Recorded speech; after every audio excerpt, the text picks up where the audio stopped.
Hello, good morning students. This video is for standard 8 subject GK.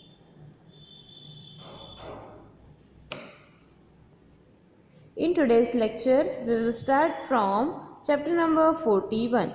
The name of the chapter is Figures of Speech. A figure of speech is a literary tool that achieves a special effect by using words in distinctive ways. Figures of speech क्या होता है? Speech यानी कि कोई भी sentence है या जो यूज़ कर रहे हो वो किस मैनर में यूज़ किया गया है वो डिफरेंट टाइप्स के होते हैं। तो यहाँ पे हम अलग अलग टाइप की फिगर ऑफ स्पीच जानेंगे कि कौन से वर्ड को कैसे यूज़ किया गया है या किस स्टेटमेंट को आप कैसे प्रेजेंट करते हो। Read the descriptions below and name the figures of speech which are described here. कौन सी फिगर्स ऑफ स्पीच है वो आपको बताना है। First is the use of the same letter और sound at the beginning of words which are placed close together. यानी ऐसा कोई सेंटेंस है जिसमें सेम लेटर या तो साउंड रिपीट किया जा रहा है at the beginning of words, तो उसे हम क्या बोलेंगे?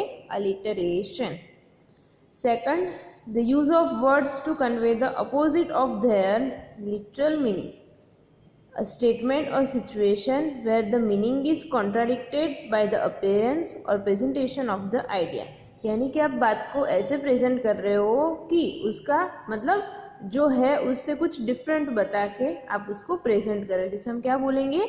आयरनी। यानी कि जो वर्ड्स आप यूज़ कर रहे हो वो opposite of the literal meaning यानी उसके मीनिंग से बिल्कुल ही लिटरल होंगे। अगर कोई बहुत ही ज़्यादा डरपोक है और आप बोलोगे हाँ भाई तू तो बहुत बहादुर है, तो वो क्या होगा? आप डिफरेंट वर्ड यूज़ करके उसे बताने की कोशिश कर रहे हो। An implied comparison between two unlike things that actually have something important in common. यानी कि कोई ऐसी चीज़ जो बिल्कुल सेम नहीं है पर हाँ उनकी कुछ प्रॉपर्टीज़ या तो कुछ इनमें कॉमन है, तो उसे हम क्या बोलेंगे? Metaphor. Fourth number, a stated comparison usually accompanied by like और as between two fundamentally dissimilar things that have certain qualities in common। यानी कि मेटाफर की तरह ही हम यहाँ पे दो अनलाइक चीज़ की जिसमें कुछ कॉमन है उसकी कंपैरिजन करते हैं, लेकिन यहाँ पे हम उसको इसे ई वर्ड्स यूज़ करते हैं, लाइक या तो एज। जैसे कि वो ये है लाइक दिस, तो हम उसे क्या बोलेंगे? सिमिली। तो वो कौन सी फिगर ऑफ स्पीच होगी? Simile. Fifth number, a statement that seems to contradict itself. यानी कोई स्टेटमेंट है वो जैसे लग रहा है कि वो खुद कॉन्ट्राडिक्ट कर रहा है, यानी कि बोलने से ही कुछ अलग मीनिंग निकल रहा है, तो उसे हम क्या बोलेंगे? Paradox. Six number, a figure of speech in which an inanimate object और abstraction is provided with human qualities और एबिलिटीज। यानी कि कोई ऐसी चीज़ के बारे में बता रहे हैं जो क्या है? इनएनिमेट, यानी कि जिंदा नहीं है, लाइव नहीं है, फिर भी जैसे कि कोई पर्सन है, ह्यूमन है, ऐसे बताने की कोशिश कर रहे हैं, उसे हम क्या बोलेंगे? Personification. Seven, a play on words sometimes on different senses of the same word and sometimes on the similar sense और साउंड ऑफ डिफरेंट वर्ड्स। यहाँ पे जैसे कि वर्ड का प्ले हो, मतलब कि कुछ डिफरेंट सेंसेस के वर्ड्स है उसको सेम मैनर में डिस्क्राइब करते हैं, या तो सिमिलर सेंस के जो वर्ड है उसको डिफरेंट वर्ड्स बना के यूज़ करें, तो वो क्या होगा? पन।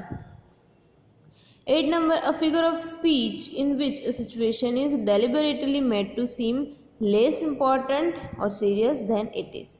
तो उसे हम क्या बोलेंगे? Understatement. यानी कि जैसे कि सिचुएशन है उससे हम कुछ उसका अंडर एवेल्युएशन कर रहे हैं या उसको क्या बता रहे हैं? लेस इम्पॉर्टेंट बता रहे हैं या लेस सीरियस बता रहे हैं, तो वो क्या होगा? Under statement.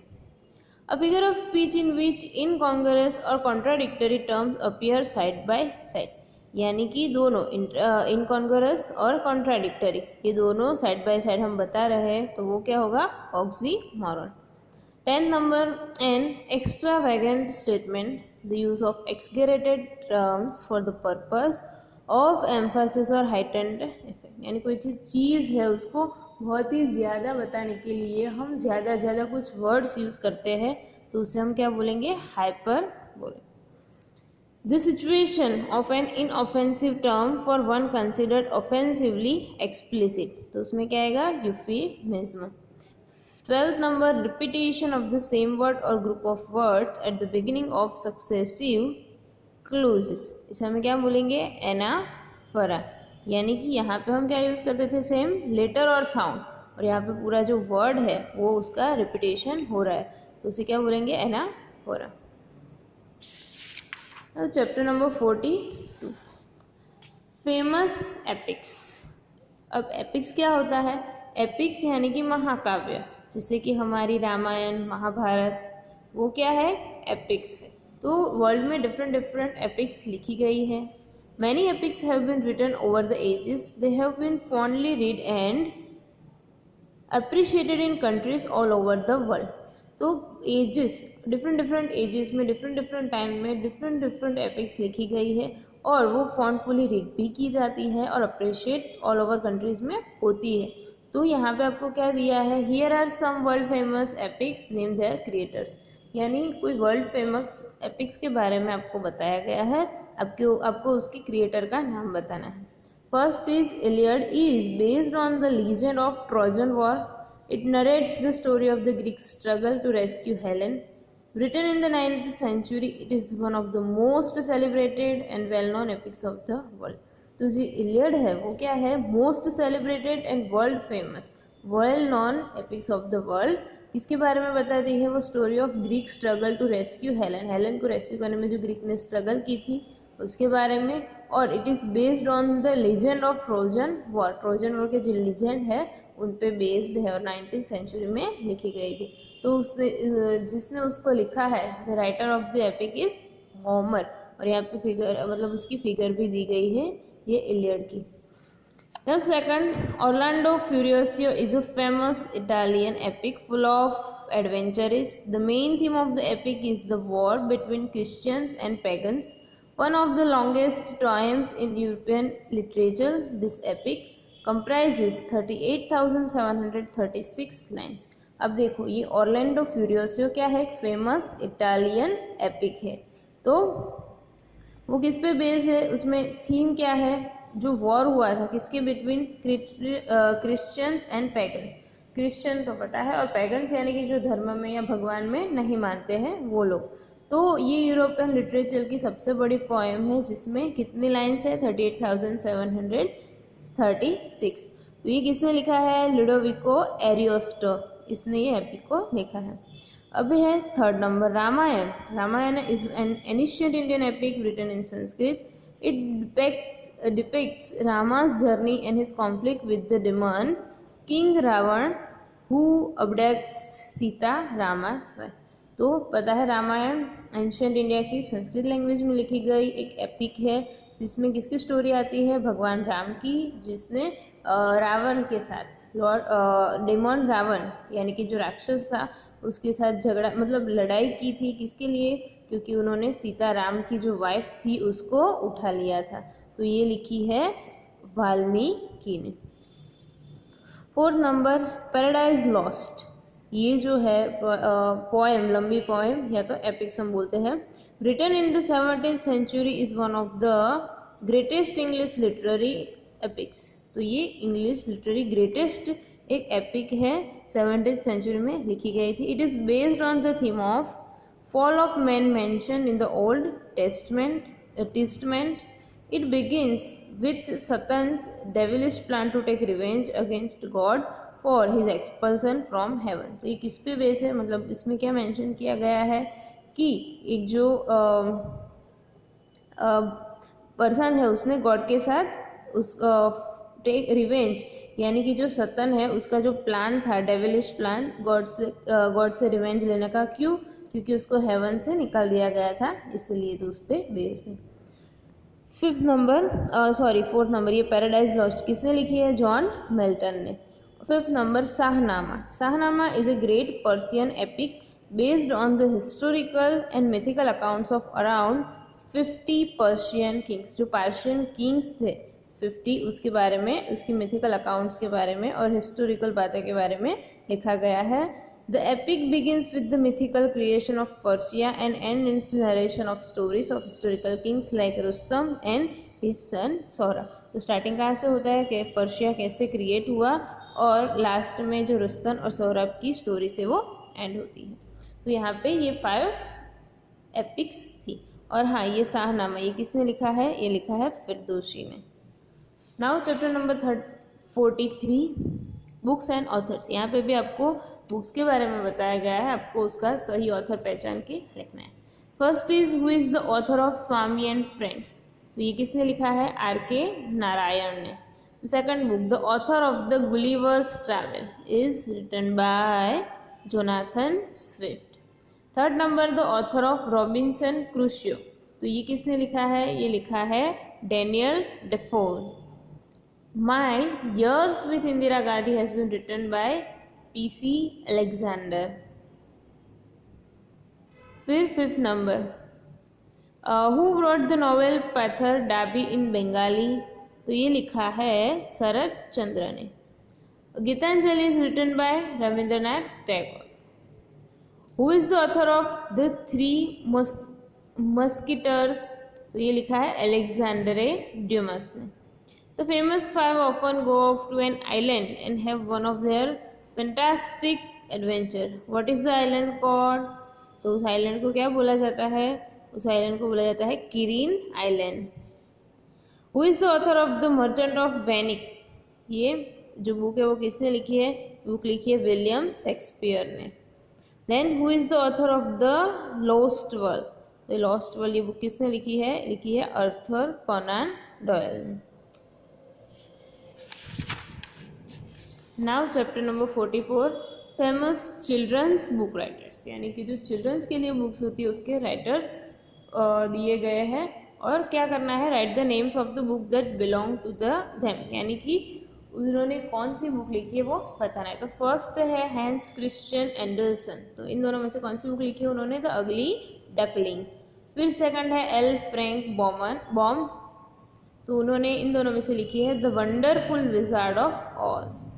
Third Ruskin Bond. तो रस्किन बॉन्ड की फेमस बुक है द ब्लू अम्ब्रेला। फोर्थ है मर्सिया ब्राउन, उन्होंने लिखी है Puss in boots. Lewis Carroll, तो उन्होंने लिखी है थ्रू द लुकिंग ग्लास। फिर है कार्लो कोलोडी, उन्होंने बुक लिखी है the adventures of Pinocchio. 7 number पे है रुडयार्ड किपलिंग, उन्होंने लिखी है द जंगल बुक। फिर 8 नंबर पे है जेके रोलिंग, उन्होंने बुक लिखी है Harry Potter series. Mark Twain की फेमस बुक है द लास्ट डेज। और H.G. वेल्स, उनकी जो फेमस बुक है वो है the time machine. Now chapter number 45, यहाँ पे क्या दिया है? Match the players to the game, stars of the game. जो भी गेम के लिए जो भी प्लेयर फेमस है उसकी फ़ोटो दी गई है और आपको उसके साथ उसका जो स्पोर्ट्स है, किस स्पोर्ट्स में वो इन्वॉल्व है, उसको मैच करना है। तो फर्स्ट है वो कौन है? अंजलि भागवत।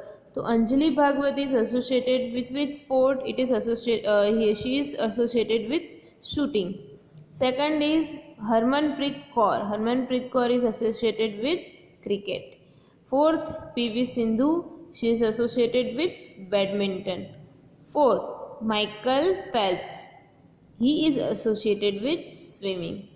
फिफ्थ नंबर पे है Serena William. Serena William plays tennis. फिर है Michael Jordan. Michael Jordan is associated with sport? It is he is associated with basketball. 7 number पे है यूजेन बोल्ट। तो यूजेन बोल्ट किसके साथ एसोसिएटेड है? ट्रैक एंड फील्ड, वो एथलीट है। फिर 8 नंबर है Tiger Woods, he is associated with golf. फिर है चक्रवोलुस्फुरो, she is associated with archery. 10th नंबर पे है Deepa Karmakar, she is associated with gymnast, वो जिम्नास्ट में उसका स्पेशलिस्ट है। तो ये अलग अलग स्टार्स थे और डिफरेंट गेम थे। नाउ क्रिकेट क्विज, यानी कि यहाँ पे आपको कुछ क्वेश्चन आंसर्स दिए गए हैं क्रिकेट से related. First is which country is called birth of cricket game, game, यानी कि जो क्रिकेट गेम है उसका बर्थ कहाँ से हुआ था, मतलब ओरिजिन वो स्टार्ट कहाँ पे हुई थी फर्स्ट टाइम, तो उसका आंसर है England. Second is when and where was the first cricketer world cup held. First cricket world cup कहाँ पे हुआ था और कब हुआ था, तो वो हुआ था इन 1975 और इन इंग्लैंड, यानी इंग्लैंड में हुआ था। When was the first day night match play, यानी फर्स्ट डे और नाइट दोनों में चलने वाले मैच कब प्ले हुई थी, इन 1990। फोर्थ है the first player who took the hat-tricks in world cup. World cup में फर्स्ट टाइम हैट्रिक किसने ली थी, तो वो ली थी इंडियन प्लेयर चेतन शर्मा, और अगेंस्ट न्यूजीलैंड के अगेंस्ट ली थी। Fifth number, what is the name of first cricketer club in India. First cricket club India में कौन सी है, उसका नाम है oriental cricket club. Question number 6, name of the first captain of Indian test team. Indian की जो test team थी उसका फर्स्ट कैप्टन कौन था प्लेयर था, वो थे CK Naidu. 7 number, name the first captain of India ODI one day innings team. जो वनडे इनिंग्स होती है वो टीम के फर्स्ट कैप्टन कौन थे, वो थे Ajit Wadekar. Question number 8, first Indian player who score half century. सबसे पहले किसने हाफ सेंचुरी यानी 50 रन्स बनाए थे, तो वो थे Amar Singh. First Indian cricketer to score a century, और सेंचुरी किसने बनाई थी, जो इंडियन क्रिकेटर था वो Lala Amarnath in 1933। Name the first captain of India, ये क्वेश्चन फिर से आया है। जो ODI का फर्स्ट कैप्टन था वो कौन थे, Ajit Wadekar. Cricket is the national sport of which country, कौन से कंट्रीज का नेशनल स्पोर्ट है क्रिकेट, तो वो है इंग्लैंड और Australia. Which game is associated with the world Beamer, Beamer के साथ कौन सा ये वर्ड के साथ कौन सा स्पोर्ट एसोसिएटेड है, द आंसर इज क्रिकेट। और ये क्वेश्चन अभी तीसरी बार रिपीट हो रहा है, ODI टीम वाला अजित वाडेकर जिसका आंसर है। देन 14 नंबर पे, which award is called Oscar of cricket. जैसे फिल्म में ऑस्कर होता है वैसे क्रिकेट में ऑस्कर मिलता है, तो वो मतलब कौन से अवार्ड को क्रिकेट का ऑस्कर बोला जाता है, तो वो है ICC अवार्ड। तो ये क्रिकेट के बारे में क्विज थी। Now move on chapter 47। तो यहाँ पे भी क्या दिया है, गेम्स के बारे में दिया गया है, national games and their origin. कौन सी गेम का ओरिजिन कौन सा है और किस कंट्री की वो national game. Every country has a national game. The national game of India is hockey. The space provided in the space provided, write the national game of the country and learn where it originated। यहाँ पे आपको उसका जो country का country की national game है वो लिखनी है, और उसका ओरिजिन कौन सा है, वो कहाँ पे स्टार्ट हुई थी, वो भी आपको देखना है। First is the national game of Russia. Russia की नेशनल गेम कौन सी है, chess, and it originated in India. वो कहाँ से ओरिजिनेट हुई थी, इंडिया से। Second is the national game of Australia is cricket. Australia की जो नेशनल गेम क्या है, cricket. It originated in England, तो वो इंग्लैंड में ओरिजिनेट हुई थी। थर्ड नंबर पे है the national game of Scotland. Scotland की नेशनल गेम कौन सी है, rugby. It originated in England, और वो इंग्लैंड में ओरिजिनेट हुई थी। The national game of Brazil. Brazil की नेशनल गेम कौन सी है, football. It originated in England, और वो इंग्लैंड में ओरिजिनेट हुई थी। The national game of Malaysia. Malaysia की नेशनल गेम क्या है, badminton, and it originated in England, England में ही ओरिजिनेट हुई थी। The national game of Spain. Spain की नेशनल गेम कौन सी है, बुल फाइटिंग, जिसमें बुल के साथ फाइटिंग की जाती है, तो वो कहाँ ओरिजिनेट हुई थी, वो स्पेन में ही ओरिजिनेट हुई थी। The national game of USA यानी अमेरिका की गेम कौन सी गेम है, बेसबॉल, और इट ओरिजिनेटेड इन यूएसए, और वो स्टार्ट भी कहाँ पे हुई थी, यूएसए में ही हुई थी। यहाँ पे आपको डिफरेंट स्पोर्ट्स के पिक्चर, चेस, क्रिकेट ऐसे दिए गए हैं, football, rugby, badminton, bull fighting, golf, ये सब अलग अलग दिए गए हैं।